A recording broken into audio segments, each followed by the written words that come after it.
Meet Ryan. Ryan is 38, financial consultant in Seattle, earns $145,000 a year. He has been chasing a number for 11 years, not a vague number, a specific one. $2 million in investable assets. That is his freedom number, the point at which, by his calculation, he can stop. Ryan has $610,000 saved. He is disciplined. He is focused. He is exhausted. He works 58 hours a week. He has missed his daughter's last 3 school performances.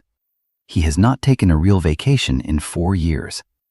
He and his wife have the same argument about his schedule every 6 weeks. Ryan calls all of this temporary. When I hit the number, he says, everything changes. Here is the question this video is going to answer. Why does financial freedom have nothing to do with money?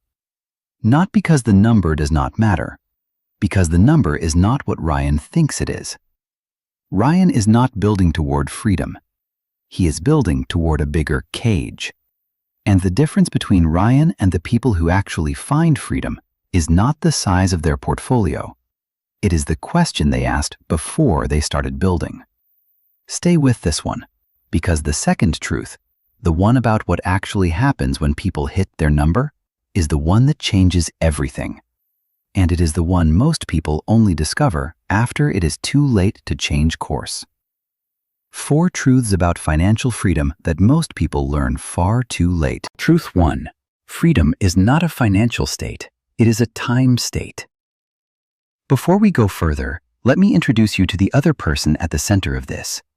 Diane is also 38, also in Seattle, also in professional services, a senior associate at a mid-sized consulting firm. Diane and Ryan started at the same firm 11 years ago. Same starting salary, same trajectory, same opportunities. Today, Diane earns $143,000, $2,000 less than Ryan per year. For all practical purposes, identical financial starting points. Here is where their stories split. 7 years ago, Diane made a decision that had nothing to do with her savings rate.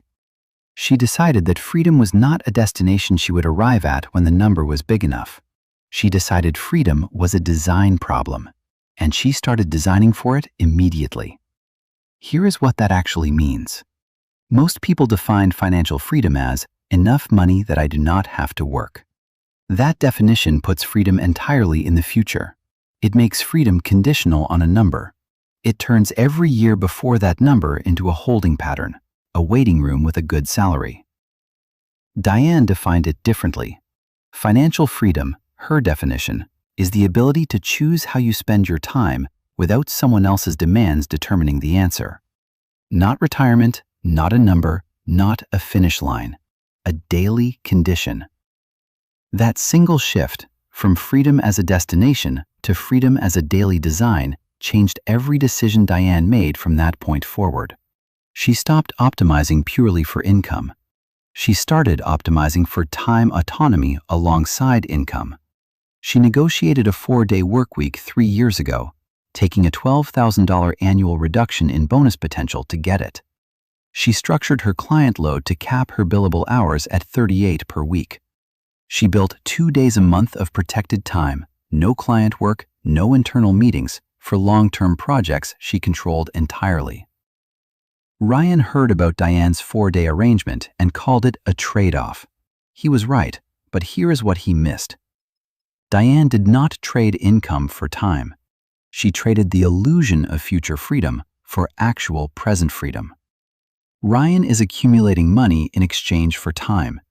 Every week, he spends 58 hours of his one and only life generating a number he hopes will eventually buy him back the hours he is spending now. Now stop and think about your own version of this trade. Not Ryan's trade, yours. How many hours a week are you currently spending right now, this week, in exchange for a future number? And when did you last sit down and actually examine whether that trade is delivering what you think it is delivering? Because most people have never done that calculation. They have accepted the trade as a given, as the obvious, responsible, disciplined thing to do. Work now, live later. Sacrifice now, freedom later. Defer now, arrive later. But later is not a date on the calendar. Later is a story you are telling yourself to make the present feel temporary. And the danger of that story, the real financial danger, is that you can tell it indefinitely. You can tell it at 38. You can still be telling it at 48. You can arrive at 55 and realize that later became never without you ever deciding that was the plan. Ask yourself this question honestly. If someone asked you today, not in the abstract, but specifically, what does a free Tuesday look like for you? Not, I would travel or I would relax. A real answer, a detailed one. The specific things you would do with your time if no one else's agenda was determining it. Can you answer that? Because if you cannot, you are not building toward freedom. You are building toward a number. And a number, by itself, has never told anyone what to do with their Tuesday. Ryan spends 58 hours a week working. Diane spends 38. That is 20 additional hours every single week that Ryan is exchanging for money. Over a year, 1,040 hours. Over a decade, 10,400 hours. Ryan is trading 10,400 hours of his life for a number. And the number, when he hits it, will not give those hours back. Freedom is not what you arrive at when the money is enough. Freedom is what you design into your life before the money is enough. And the design has to start now. Not when it feels more affordable. Not when the timing is better. Not when the number is closer. Now. Because the alternative, deferring the design until the number arrives, is the most common, most expensive, and most invisible financial mistake a mid-career professional can make. The first truth. Freedom is not a financial state. It is a time state. And time does not wait for your portfolio to catch up. Truth 2. Hitting the number changes less than you think. Almost always. Here's the part of the financial freedom conversation nobody wants to have. The arrival fallacy. Psychologists use this term to describe what happens when people achieve a long-anticipated goal and discover that the emotional payoff is dramatically smaller than they expected. The promotion that was supposed to change everything. The house that was supposed to feel like arrival. The salary milestone that was supposed to make the sacrifice feel worth it. You hit it. You feel it, briefly. And then life reassembles itself around the new baseline, and the feeling dissolves. Financial freedom is the arrival fallacy at its most expensive, because the number takes decades to build. The sacrifice required to build it reshapes your habits, your identity, your relationships, and your definition of normal. And then you hit it. And the person who hits it is not the same person who set it. Research on lottery winners, early retirees, and high net worth individuals consistently shows the same pattern. People who achieve financial independence report an initial spike in well-being lasting an average of 3 to 6 months. After that, baseline. The anxiety does not disappear. The restlessness does not disappear. The sense of needing to be productive, needing to be useful, needing a reason to get up, none of it disappears. Because those were never money problems. They were identity problems, purpose problems, structure problems. And a portfolio balance, however large, has never solved an identity problem. Ryan has thought about hitting his number thousands of times. In his mind, it looks like this. He wakes up on a Tuesday. No alarm, no calls, no deliverables. The portfolio is at $2 million. He is free. Here is what Ryan has not thought about. Who is he on that Tuesday? He has spent 11 years defining himself by his output, his client relationships, his professional identity, his role as the provider, his status as someone building towards something important. Remove all of that on a Tuesday, and what remains?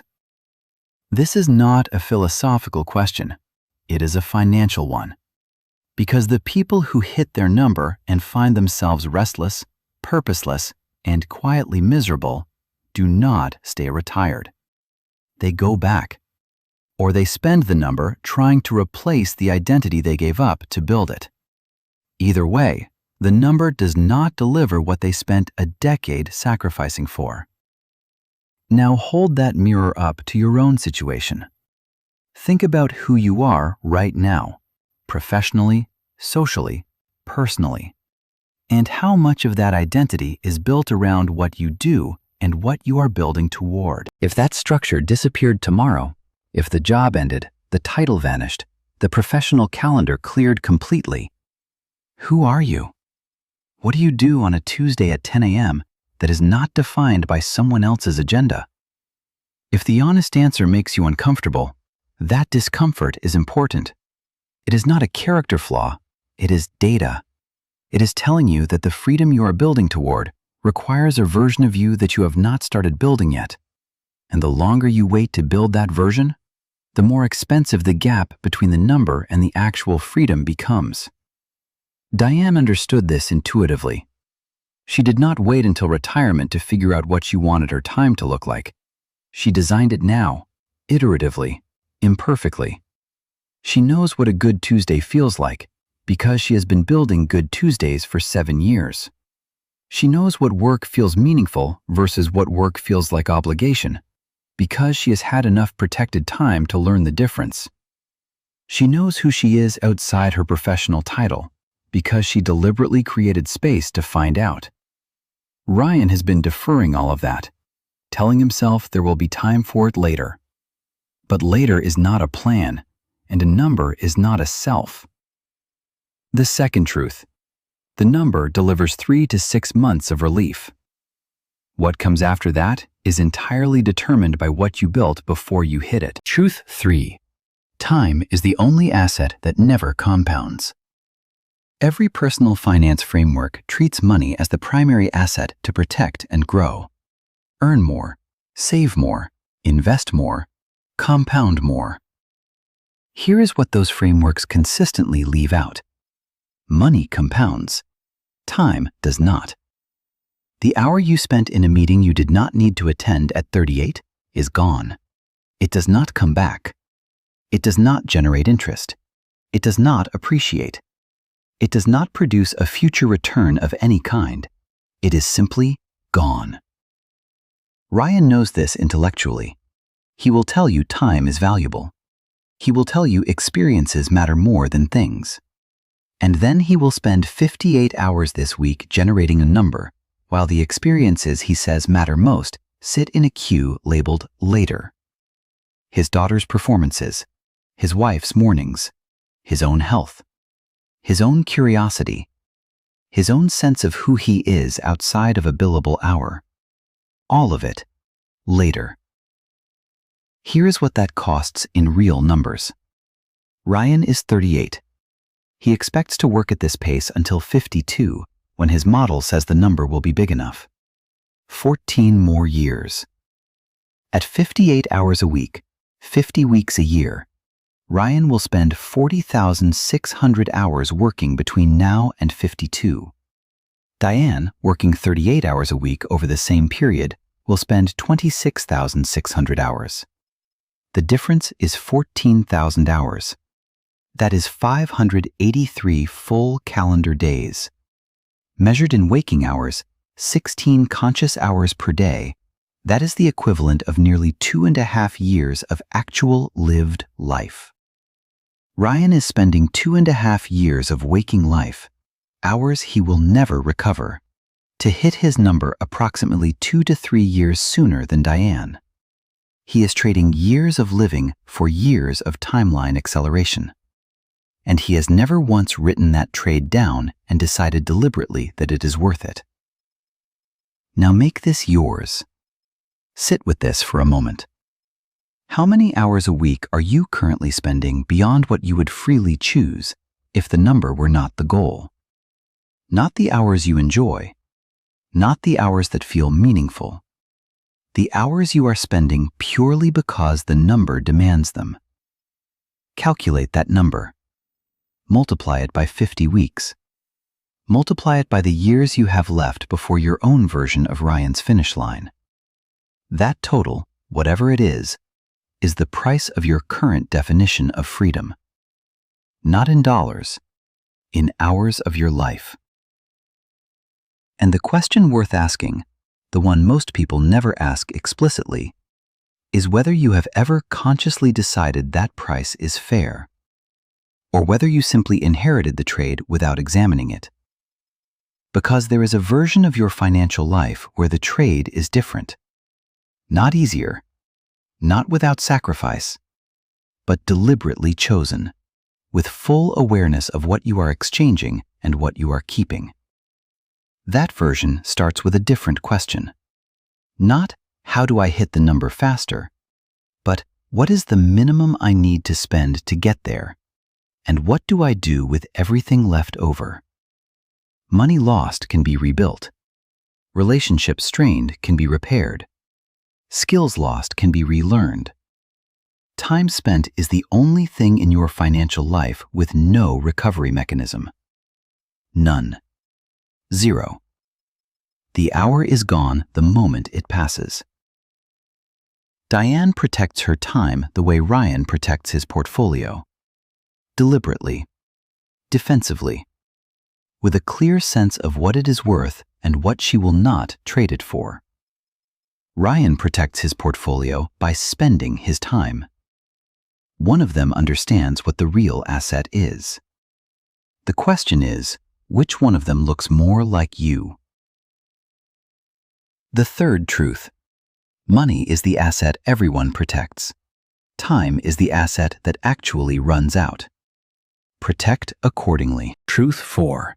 Freedom is not what you build toward, it is what you build into. Here is where Ryan and Diane's stories land today.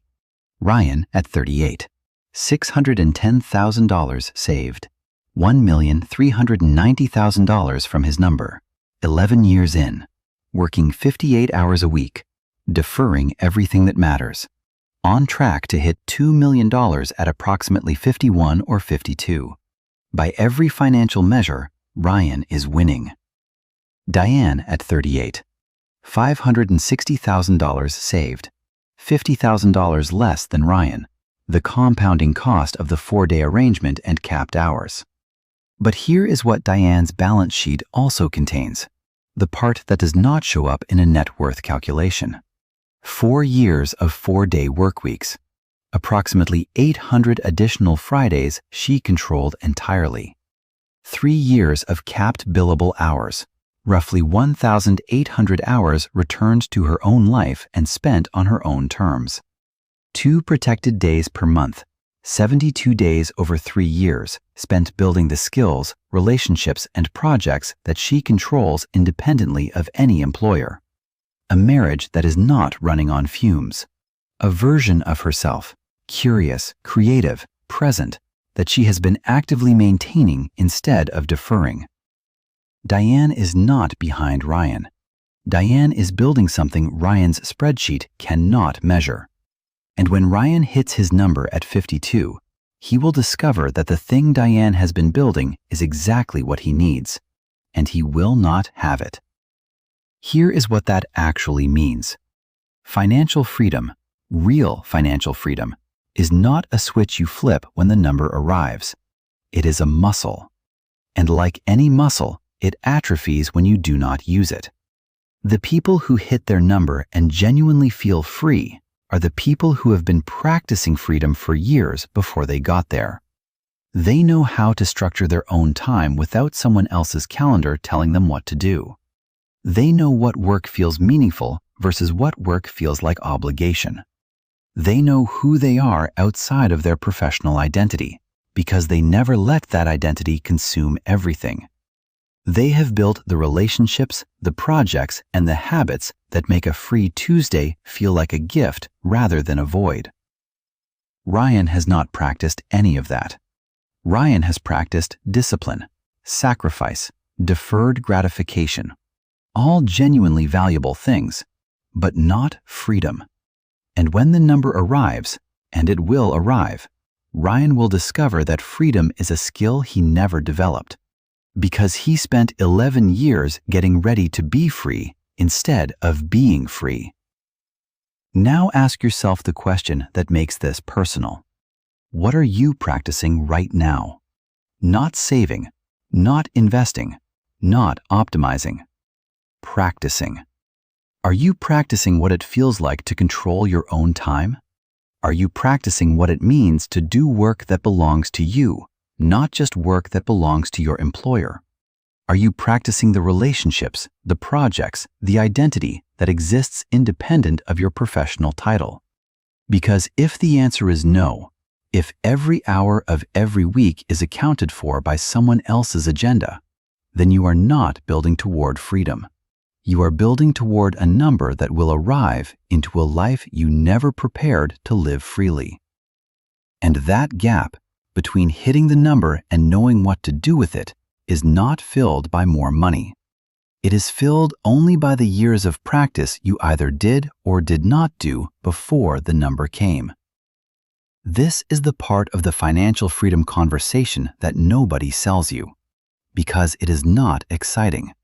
It is not a hack. It is not an optimization. It is not a framework with a catchy name. It is just the slow, unglamorous work of building a life you actually want to live, in parallel with building the financial foundation to support it. Not after, in parallel. Diane will hit her number approximately 3 years after Ryan. But Diane will already know exactly what to do with it, because she has been doing it, in pieces, in portions, in protected pockets of time, for the last 7 years. She will not need 3 to 6 months to decompress from a decade of deferred living. She will not find herself staring at a free Tuesday wondering what she is supposed to feel. She already knows. She has known for years. Here is what that means for you. Not Ryan, not Diane. You. You do not have to quit your job. You do not have to abandon your savings rate. You do not have to blow up the plan. You have to start building freedom into the plan, now, not later, in whatever form is available to you today. One protected morning a week that belongs entirely to you. Not the job, not the family schedule, not the inbox. You. One boundary around your hours that you hold regardless of the pressure, because you have decided that time is the asset, and you are done spending it without deciding to. One project, outside your job description, outside your employer's control, that compounds on your terms and builds an identity that exists independent of your title. One honest conversation, with yourself, with your partner, with someone who will tell you the truth about what freedom actually looks like for you specifically. Not a number, not a vague someday, a real, detailed, livable answer. Ryan is 38. He still has time. But every year he spends treating freedom as a destination rather than a daily practice is a year the skill atrophies further. And the number, however large, cannot buy back a skill he never built. The same is true for you. The question is not whether you will hit your number. The question is who you will be when you do. And the answer to that question is not determined on the day the portfolio clears the line. It is determined by what you built and what you practiced in every year that came before it. If this video shifted how you think about what you are actually building toward, every video on this channel starts with why. Why your salary is keeping you poor. Why your past success is your biggest financial risk. Why working harder is making you poorer. Every assumption you were handed about money, questioned. Remember this: freedom is not what you arrive at, it is what you practice. Start practicing it before the number arrives, or the number will never be enough.